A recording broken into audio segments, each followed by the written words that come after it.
All right, our topic for tonight is the Kansas-Nebraska Act.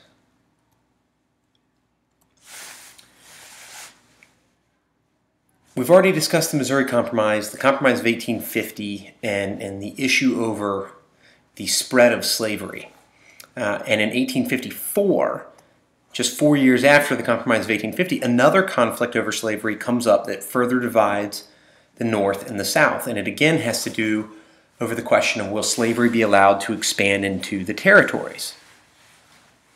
Senator Stephen Douglas of Illinois introduced something called the Kansas-Nebraska Act. And this was a bill that would organize the Great Plains into two territories, Kansas and Nebraska. Southerners agreed to support the bill if it allowed the two territories to vote for themselves whether or not to allow slavery. Initially, the bill did not open Kansas and Nebraska to slavery. But Southerners said, well, we'll vote for it. We'll give you our support if you write this into it. Allow them to vote for themselves and decide whether or not they want to allow slavery. And with that support from the South, the Kansas-Nebraska Act passed. It became law. So here's a picture of the U.S. You can see the Kansas and Nebraska territory in the sort of middle tinge purple area here. And they are now originally free, but now open to slavery, potentially. And that really upset a lot of Northerners. They were pretty ticked off about the Kansas-Nebraska Act because, if you remember, the Missouri Compromise already said that area was going to be off limits to slavery.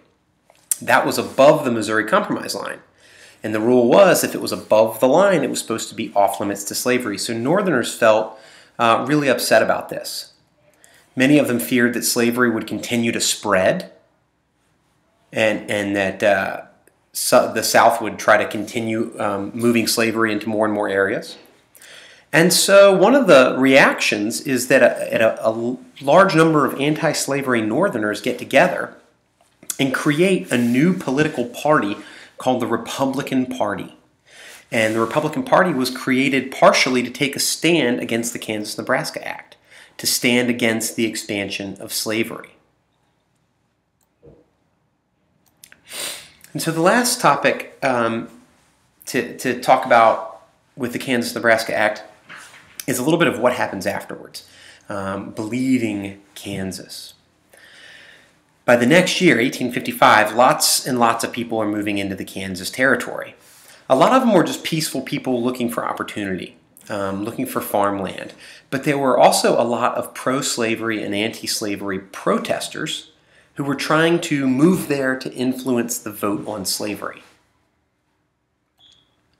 And as you can imagine, when you've got people that are on two different sides of the issue, when they came into contact, they conflicted with each other.